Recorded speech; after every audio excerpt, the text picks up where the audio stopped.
வன்னியரசு தோழருடைய அமைச்சர் வன்னியரசு தோழருடைய நடவடிக்கைகளை பார்த்து நான் வியந்தேன். உண்மையிலே மகிழ்ச்சி. அவருக்கு இந்த மேடையில நான் பாராட்ட கடமைப்பட்டிருக்கேன். 7 தலித் அமைச்சர்களுக்கு கோபம் வந்ததா? வரல. அப்போ நாங்க சொல்றோம், அந்த 7 தலித் அமைச்சர்கள் எங்களுடைய ரெப்ரசன்டேட்டிவ் கிடையாது. எல்லாருக்கும் வணக்கம். நான் தான் உங்க விமல் வர்மன் பேசுறேன். இணையத்துல இயக்குனர் மோகன்ஜி சத்ரியன் அவர்கள் போட்ட ஒரு பதிவு மிகப்பெரிய ஒரு சர்ச்சை பதிவா மாறி இருக்கு. மிக மிக காட்டமான பார்த்தீங்கன்னா ஒரு பதிவை இயக்குனர் மோகன்ஜி சத்ரியன் அவர்கள் ரஞ்சித்தை நோக்கி பார்த்தீங்கன்னா எழுதியிருக்கிறாரு. அந்த பதிவு தான் மிகப்பெரிய ஒரு சர்ச்சையா மாறி இருக்கு. அந்த பதிவோட சாரம்சம் என்ன, இதை ஏன் அவர் பதிவு பண்ணார் அப்படின்ற விஷயத்தை பத்தி தான் நாம இந்த காணொலிக்குள்ள பேச வந்திருக்கோம். மோகன்ஜி சத்ரியன் அவர்கள் என்ன பதிவு பண்ணியிருக்கிறார் அப்படின்னா, என் சமுதாய பிரச்சனைக்கு குரல் எழுப்புனா என்ன சாதிய வெறியன் என்பான். தலித் சமூகத்தை சேர்ந்தவர் அவர்களுக்கு குரல் எழுப்பவில்லை என்றால் அவர்களை தலித் சமூகமே இல்லை என்பான். என்னடா இது முரண்? சாதி இல்லைன்னோ சாதி ஒழிப்போம்னு சொல்லிட்டு உன் சாதி அமைச்சர் உனக்கு மட்டும் குரல் எழுப்பலன்னு புலம்புற. அவர் எனக்கும் அமைச்சர் தான், பொதுவாகத்தான் பேசுவாரு, வீசும் காற்றில் விஷம் பரவட்டும் தோழர் அப்படின்னு சொல்லிட்டு ரஞ்சித்தை நோக்கி மிகப்பெரிய ஒரு காட்டமான ஒரு பதிவை பார்த்தீங்கன்னா இயக்குனர் மோகன்ஜி சத்ரியன் அவர்கள் பதிவு பண்ணியிருக்கிறார். இந்த பதிவை அவர் செய்வதற்கான மிக முக்கியமான விஷயம் என்ன அப்படின்னா, நேற்று பேன் நீட் அப்படின்னு சொல்லிட்டு சென்னையில நீல பண்பாட்டு மையத்தின் சார்பாக பாரஞ்சித்தன் கோ பார்த்தீங்கன்னா ஒரு கூட்டத்தை அறிவிச்சிருந்தாங்க. அந்த கூட்டத்தில் பார்த்தீங்கன்னா பலர் பலவிதமான பேச்சுக்களை பார்த்தீங்கன்னா பேசியிருந்தாங்க. எப்பொழுதுமே பார்த்தீங்கன்னா திராவிட இயக்கங்களையும் இந்த லெப்டிஸ்டா இருக்கிற ஒரு கும்பல் பார்த்தீங்கன்னா இது போன்ற விஷயங்களை தான் பெரும்பகுதியா பேசுவாங்க. கடந்த 5 வருஷமா திமுக ஆட்சியில் இருக்கும் போதெல்லாம் பார்த்தீங்கன்னா இவங்க வாயவே திறக்காம இருந்த இந்த கூட்டம் திடீர்னு பார்த்தீங்கன்னா கண்ணை முளைச்சிக்கிட்டு இந்த 5 வருஷமா நீட் எக்ஸாமே நடக்காத மாதிரியும், நீட் எக்ஸாம்ஸ்ல பார்த்தீங்கன்னா பிள்ளைங்க பார்த்தீங்கன்னா பாதிக்கப்படாத மாதிரியும், நீட் எக்ஸாம்ஸால பார்த்தீங்கன்னா பல பிரச்சனைகள் பாருங்க ஏற்படாத மாதிரி 5 வருஷம் பார்த்தீங்கன்னா தமிழகத்துல எல்லாத்தையும் மூடிக்கிட்டு இருந்தானுங்க. திடீர்னு பார்த்தீங்கன்னா நீட் எக்ஸாம்ஸை நோக்கி இவ்வளவு தூரம் அக்கறையோட சினிமா துறையில இருக்கிற ஒரு கும்பல் செயல்படுது. இந்த விஷயத்துல இயக்குனர் பாரஞ்சித் அவர்கள் பார்த்தீங்கன்னா அவரோட மேடையில ஒரு பேச்சை பேசுறாரு. அதாவது பேன் நீட் அப்படின்னு சொல்லிட்டு ஒரு போராட்ட காலத்தை பர்மிஷன் வாங்குறீங்க, அந்த பர்மிஷன் வாங்கி அங்க முழுக்க பாரஞ்சித் பார்த்தீங்கன்னா பேசுனது, அதாவது ஆரம்பிக்கும் போது ஒரு 5 நிமிஷம் நீட்டை பத்தி பேசிட்டு அப்படியே பார்த்தீங்கன்னா முழுக்க தன்னுடைய சாதிக்குள்ள நடக்கிற பிரச்சனை, சாதியை பார்த்தீங்கன்னா போக்குல நடக்கிற பிரச்சனை, தனக்கு எவ்வளவு தூரம் சாதி வெறி போக்கு இருக்கு, சாதி வெறி தன்மை இருக்கு அப்படின்னு பார்த்தீங்கன்னா பலவிதமான கோணத்துல மேடையில பேசி வச்சிருந்தாரு. அது என்ன அப்படின்னா, ஜந்தர் மந்தர்ல பார்த்தீங்கன்னா ஒரு கரப்பாம்பூச்சி கட்சியோட நிறுவனரா இருக்கிற ஒருத்த அம்பேத்கர் அவர்களுடைய கொள்கையை முன்னெடுத்து அந்த ஒரு ஸ்லோகம் சொல்லி இந்த விஷயத்த முன்னெடுத்தாங்க. அந்த முன்னெடுக்கும் போல எனக்கு பயங்கரமான பதட்டம் இருந்துச்சு, பயம் இருந்துச்சு. இது மக்கள் எப்படி ஏத்துப்பாங்க அப்படின்னு நினைச்சோம். ஆனா மக்கள் ஏத்துக்கிட்டாங்க அப்படின்னு நினைக்கும் போது தான் நான் ஒரு தமிழனாகவும் நான் ஒரு இந்தியனாகவே நான் இங்க இருக்கணும்னு ஆசைப்படுறேன் அப்படின்லாம் பார்த்தீங்கன்னா பயங்கரமா மேடையில பேசியிருந்தாரு. அந்த மேடை பேச்சோட சேர்த்துதான் 8 தலித் அமைச்சர்கள் இருக்கிறாங்க. அந்த 8 தலித் அமைச்சர்கள் இருந்து என்ன பயன்?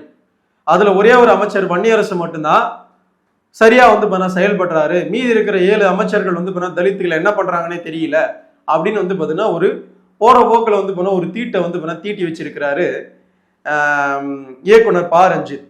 இந்த பேச்சு தான் தற்பொழுது பேசு பொருளா மாறி இருக்கு. என்ன அப்படின்னா, மிக முக்கியமா ரஞ்சித் அப்படி சொல்லும் போது என்னன்னா, வன்னியரசை மட்டும்தான் நான் ஒரு தலித் செயல்பாட்டாளராக நான் ஏத்துப்படியே தவிர மீதி இருக்கிற 7 பேரையும் பார்த்தீங்கன்னா தலித்தாவே நான் ஏத்துக்கணும்னு எனக்கு எந்த அவசியமும் கிடையாது அப்படின்னு பார்த்தீங்கன்னா பேசியிருக்கிறாரு.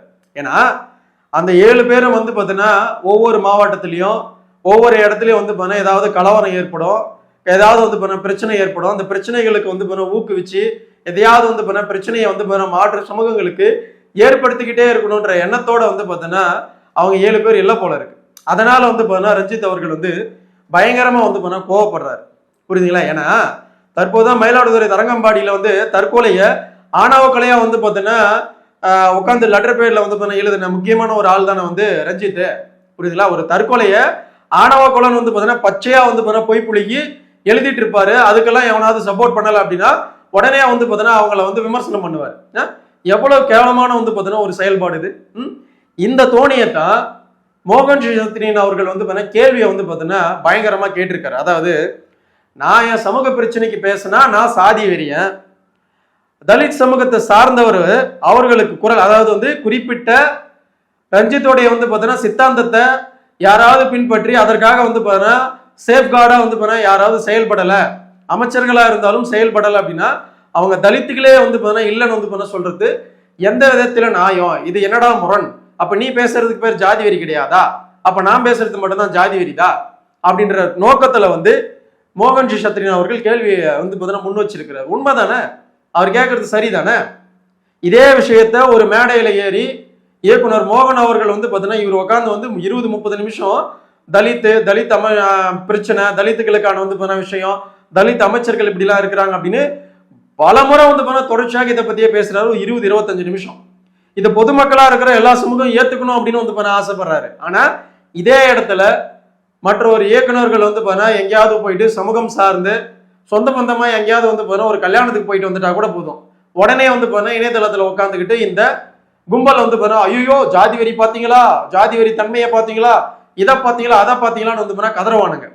ஏன் ரஞ்சித் அவர்கள் வந்து பார்த்தீங்கன்னா பேசின பேச்சுக்கு வந்து பார்த்தீங்கன்னா எவனுமே வந்து எதிர்த்து வந்து பார்த்தீங்கன்னா குரல் வந்து பார்த்தீங்கன்னா எழுப்பல. நீட்டை வந்து பேன் பண்ண ஒரு போராட்ட காலத்தை நோக்கி போறீங்க, அங்க போய் நீட்டை பத்தி பேசாம எதுக்கடா வந்து பார்த்தீங்கன்னா இந்த உன்னுடைய ஜாதி வெறியை பத்தி வந்து பார்த்தீங்கன்னா பேசிட்டு இருக்க அப்படின்னு ரஞ்சித்தை வந்து பார்த்தீங்கன்னா ஏன் யாருமே கேள்வி கேட்கல? அப்போ நீங்க சோ கால்டு வந்து பார்த்தீங்கன்னா போராளிகளா, சோ கால்டு வந்து பார்த்தீங்கன்னா லிப்டிங்கா இருக்கிற கும்பல் பூரா ஒரு அஜெண்டாவோட தான் இருக்கிறீங்க. அந்த அஜெண்டா வந்து பார்த்தீங்கன்னா உங்களோட வந்து இருக்கும்போது உங்களை பார்த்தா எங்களுக்கு வந்து ஜாதி வெறியர்களாகத்தான் வந்து நாங்க வந்து உங்களை வந்து குறிப்பிடுவோம். ஆமா தானே? தரங்கம்பாடி வந்து பார்த்தீங்கன்னா தற்போது நடந்த 16 வயசு சிறுமியை வந்து பார்த்தீங்கன்னா ஒருத்தன் தற்கொலைக்கு தூண்டி தற்கொலை பண்ண வச்சான். அவனை வந்து பார்த்தீங்கன்னா குறிப்பிட்டு நீங்க வந்து பார்த்தீங்கன்னா எழுதின விஷயம் என்னன்னா ஆணவ கொலை செய்யப்பட்டுச்சு அப்படின்னு வந்து பார்த்தீங்கன்னா பச்சையா பொய் புலிகிட்டு வந்து பார்த்தீங்கன்னா தெரிஞ்சுங்க. சாட்டையடி கேள்வியை வந்து பார்த்தீங்கன்னா மோகன்ஜி சத்ரின் அவர்கள் வந்து கேள்வி கேட்டிருக்கிறாரு அவருடைய சமூக வலைதளத்துல. ஏன்னா சாதி இல்லைன்னு சொல்லுவான், சாதி ஒழிப்போன்னு வந்து போனா சொல்லுவான், உன் சாதி அமைச்சர் உனக்கு மட்டுமே வந்து போனா குரல் எழுப்பல அப்படின்னு வந்து போனா புலம்புறான் அப்படின்னு வந்து ரஞ்சித்தை நோக்கி வந்து போனா பயங்கரமான வந்து போனா வார்த்தைகளோட வந்து பேசியிருக்கிறார். உண்மைதான், சாதி இல்லைன்னு ஒரு பக்கம் உருட்ட வேண்டியது, சாதியை ஒழிப்போன்னு வந்து போனா ஒரு பக்கம் சொல்லிக்கிட்டு திரிய வேண்டியது, அப்புறம் வந்து எங்க ஜாதி அமைச்சர்களை எங்களுக்காக போராடல. ஏன்? அவங்க அமைச்சர்களா இருக்கிறது ஒட்டுமொத்த மக்களுக்காகத்தான். உங்களுடைய வந்து பார்த்தீங்கன்னா இந்த கோமாளி வித்தைகள்லாம் வந்து பார்த்தீங்கன்னா அவங்க வந்து செவி சாய்த்து வந்து உங்க பின்னாடி நிக்கணுமா? அப்ப மற்ற மக்கள் வந்து பார்த்தீங்கன்னா என்ன எங்க போறது சொல்லுங்க? அப்ப எல்லா மக்களுக்குமான அமைச்சர் தானே நீங்க தானே வந்து பார்த்தீங்கன்னா சமத்துவம், சமூக நீதி, எல்லா மக்களுக்குமான வந்து பார்த்தீங்கன்னா விஷயத்தை நாங்க பேசணும்னு பேசுற நீங்க ஏன் குறிப்பிட்ட அமைச்சர்கள் எங்களுக்காக போராடலன்னு வந்து பார்த்தீங்கன்னா ஏன் புலம்புறீங்க? அப்போ உங்களுக்கு சாதி வெறித்தன்மை இருக்குதானே? இப்ப அந்த அமைச்சர்களுக்கு சாதி வெறித்தன்மை இருக்கணும் அப்படின்னு வந்து பார்த்தீங்கன்னா ஆசைப்படுறீங்களா? அப்ப வந்து பார்த்தீங்கன்னா நீங்க வந்து ட்ரிகர் பண்ணி விடுறீங்க அந்த அமைச்சர்களை. என்ன மாதிரியான வந்து பண்ண செயல்பாடு ரஞ்சித் அவர்களே? புரியுதுங்களா? ஏன்னா இந்த விஷயத்தை தான் தெளிவா வந்து பண்ண பதிவு பண்ணியிருக்கிறார். வீசும் காற்றில் விஷம் பரவட்டும் தோழர் அப்படின்னு. ஏன்னா சாதி இல்லைன்னு சொல்லிக்கிட்டு வந்து பார்த்தா இவங்க எழுதுற வந்து இந்த கம்பி கட்டுற கதையில வீசும் காற்றில் விஷம் பரவட்டும் அப்படின்னு வந்து பார்த்தா ஒரு டேக்லைனை போட்டுக்கிட்டு சுத்துவானுங்க. ஒட்டுமொத்த பேருமே வந்து பார்த்தீங்கன்னா இப்படியாப்பட்ட கோமாளிகளா இருக்கும்போது வந்து நம்மளுக்கு எவ்வளவு பெரிய சிரிப்பு தான் வந்து பார்த்தா வருது. ஏன்னா ஒட்டுமொத்த பேருமே தங்களுக்கான அரசியல் அஜெண்டா, தங்களுக்கான வந்து பார்த்தீங்கன்னா சாதி வெறி அரசியலை கையில் எடுத்துக்கிட்டு தான் ரஞ்சித்துடைய கும்பலம் வந்து பார்த்தீங்கன்னா தெரியுது. ஆனா இவங்க வெளியே வந்து சொல்லிக்கிட்டு இருக்கிறது நாங்க சாதியை தாண்டி தான் யோசிக்கிறோம். சேலத்துல வந்து பார்த்தீங்கன்னா சில பிரச்சனைன்றது வேற வார்த்தை பிரச்சனையை வந்து பார்த்தீங்கன்னா யாருமே ஏற்படுத்தலை. ஏன்னா அங்க ஒரு கிணறு இருந்தது, ஏற்கனவே வந்து பார்த்தீங்கன்னா ஒரு சின்ன வந்து பார்த்தீங்கன்னா அம்பேத்கர் சிலை இருந்தது, அதை உடைச்சி கவர்மெண்ட் கிட்ட பர்மிஷனே வாங்காம இவங்க உட்காந்துட்டு வந்து போன ஒரு சிலையை அமைச்சதுக்கு இன்னொரு சமூகத்தை சார்ந்தவர்கள் தான் காரணம் அப்படின்னு வந்து பார்த்தீங்கன்னா ஒரு மாபெரும் ஒரு குற்றச்சாட்டை, ஒரு பொய் குற்றச்சாட்டை வச்சுக்கிட்டு திரியிறாங்க. அப்படின்னா இவங்களெல்லாம் எப்படி வந்து மக்கள் நம்புவாங்க? உங்களை நம்பி இருக்கிற அந்த சாதி வெறி ஆட்கள் உங்க பின்னாடி வந்து பார்த்தீங்கன்னா உங்க ஜாதி வெறி ஆட்கள் யாராவது இருந்தாங்கன்னா உங்களுடைய பேச்சுக்களை நம்புவாங்க ரஞ்சித். ஒட்டுமொத்த மக்களும் நம்புவாங்க அப்படின்னு வந்து நீங்க எதிர்பார்க்க கூடாது. புரியுதுங்களா? அரசியலமைப்பு சட்டத்தை கொடுத்த அம்பேத்கர் அவர்களை சாதியை கேடயமா வந்து பயன்படுத்துற இடத்துல நீங்க தான் இருக்கீங்க. புரியுதுங்களா? சாதிய கேடயமாகத்தான் வந்து பார்த்தீங்கன்னா இந்தியாவுக்கு அரசியலமைப்பு சட்டத்தை வந்து கொடுத்த அம்பேத்கர் அவர்களை பயன்படுத்திட்டு இருக்கீங்க. இதை வந்து மக்கள் வேற யாராவது வந்து வெளிப்படையா பேசிட்டா அவங்கள நோக்கி நீங்க எல்லாம் ஜாதி வெறியோட இருக்கிறீங்க அப்படின்னு வந்து பார்த்தீங்கன்னா ஒரு பொய் குற்றச்சாட்டை வந்து பண்ண வச்சுக்கிட்டு வெக்கமே இல்லாம வந்து பண்ண திரியுறீங்க. அங்க ஏற்கனவே இருந்த சிலைகளை வந்து பார்த்தீங்கன்னா கவர்மெண்ட் வந்து பார்த்தீங்கன்னா தகரம் வந்து போட்டு வந்து பார்த்தீங்கன்னா மூடிருச்சுன்னா அதுக்கு சாதிய வெறியர்கள் தான் காரணம்னு சொல்றீங்க. கவர்மெண்ட் தரப்புல இருந்து என்ன மாதிரியான கூத்தெல்லாம் நடந்துச்சு, விஓ என்ன பேசினாங்க, தாசில்தார் என்ன பேசினாங்க, யார் வந்து அந்த தகர ஷீட்டை வந்து பார்த்தீங்கன்னா மீண்டும் வந்து வெளியெடுத்து யார் பிரச்சனைக்கு வந்து பார்த்தீங்கன்னா அந்த சிலையை உள்ளாக்குனாங்க அப்படின்ற வரைக்குமே ஒட்டுமொத்த மக்களுக்குமே தெரிஞ்சு போச்சு. இன்னமும் வந்து பார்த்தீங்கன்னா பொய்ய பேசிக்கிட்டு தெரியுறீங்களே ரஞ்சித், என்ன மாதிரியான மனநிலை? அதைத்தான் வந்து பார்த்தீங்கன்னா நாக்கப்படுங்கிற மாதிரி கேள்வி கேட்டிருக்கிறாரு மோகன் ஜி சத்திரியன். நான் என் சமூகத்துக்காக பேசினா நான் ஜாதி வெறியனா வந்து பார்த்தீங்கன்னா சொல்றேன், நீ உன் சமூகத்துக்காக பேசினா மட்டும் நீ ஜாதி வெறி இல்லைனா இல்லைன்னு வந்து பண்ண எப்படா சொல்ற? இது என்ன மாதிரியான வந்து பண்ண முரண் அப்படின்ற கேள்வி தான் முன் வச்சிருக்கிறார். சரியான பதில் இருக்கா? நீங்க உங்க சமூகம் சார்ந்த பிரச்சனைய, உங்களுக்கு சமூகம் சார்ந்த வந்து பண்ண விஷயங்களை நீங்க வெளிப்படைத்தன்மையோட மேடைகள்ல பேசும் பொழுது அதே தன்மை எல்லா சமூகத்தை சார்ந்த எல்லா இயக்குநர்களுக்கும் இருக்கும், சக வந்து பார்த்தீங்கன்னா நடிகர்கள் இருக்கும், சக வந்து பார்த்தீங்கன்னா எல்லாருக்குமே இருக்குன்ற மனநிலை முதல்ல வந்து பார்த்தீங்கன்னா பாரஞ்சித்துக்கு வரணும்.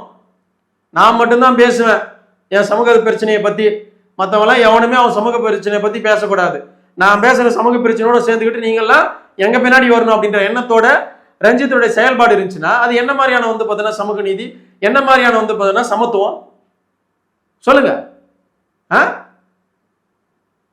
உங்க சமூகத்துல வந்து பார்த்தீங்கன்னா எத்தனையோ பேர் வந்து மாற்று சமூகங்களை வந்து பார்த்தீங்கன்னா பயங்கரமாக வந்து நிந்திக்கிற இடங்கள்ல பலர் வந்து பார்த்தீங்கன்னா பல பிரச்சனைகளை பண்ணிட்டு இருக்கான்.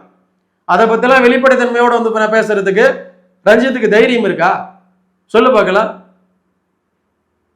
என்ன அது மிக கேவலமான செயல்பாடு.